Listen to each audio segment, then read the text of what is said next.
ICC champions trophy 2025 ప్రారంభానికి మరో 20 రోజుల సమయం మాత్రమే మిగిలి ఉంది. ఫిబ్రవరి 19 నుంచి పాకిస్తాన్ వేదికగా ప్రారంభం కానుంది.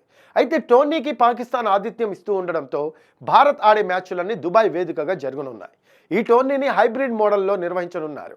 కాగా 1996 తర్వాత తొలిసారి పాకిస్తాన్ ఓ ఐసీసీ ఈవెంట్కు ఆతిథ్యం ఇస్తోంది.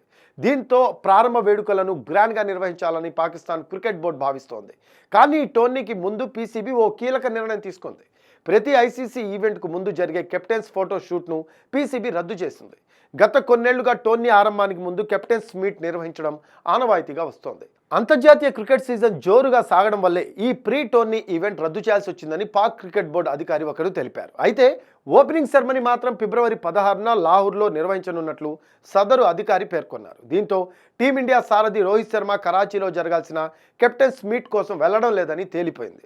అయితే ఈ కెప్టెన్ల ఫోటోషూట్ కోసం రోహిత్ పాక్కు వెళ్లనున్నాడని తొలుత వార్తలు వినిపించాయి. ఇప్పుడు ఏకంగా ఆ ఈవెంటే రద్దు కావడంతో పాక్కు రోహిత్ వెళ్లే అవకాశం లేకపోయింది. కాగా భారత్తో పాటు ఇంగ్లాండ్, ఆస్ట్రేలియా జట్లు అంతర్జాతీయ మ్యాచ్లతో బిజీగా ఉన్నాయి. ఇంగ్లాండ్తో వన్డే సిరీస్ ముగిశాక టీమిండియా ఫిబ్రవరి 15న ఈ టోర్నీ కోసం దుబాయ్లో అడుగుపెట్టే అవకాశం ఉంది. కాగా ఈ టోర్నీలో భారత్ తమ తొలి మ్యాచ్లో ఫిబ్రవరి 20న దుబాయ్ వేదికగా బంగ్లాదేశ్తో తలపడనుంది. ఆ తర్వాత ఫిబ్రవరి 23న దాయాది పాకిస్తాన్తో టీమిండియా అమీతుమీ తేల్చుకోనుంది.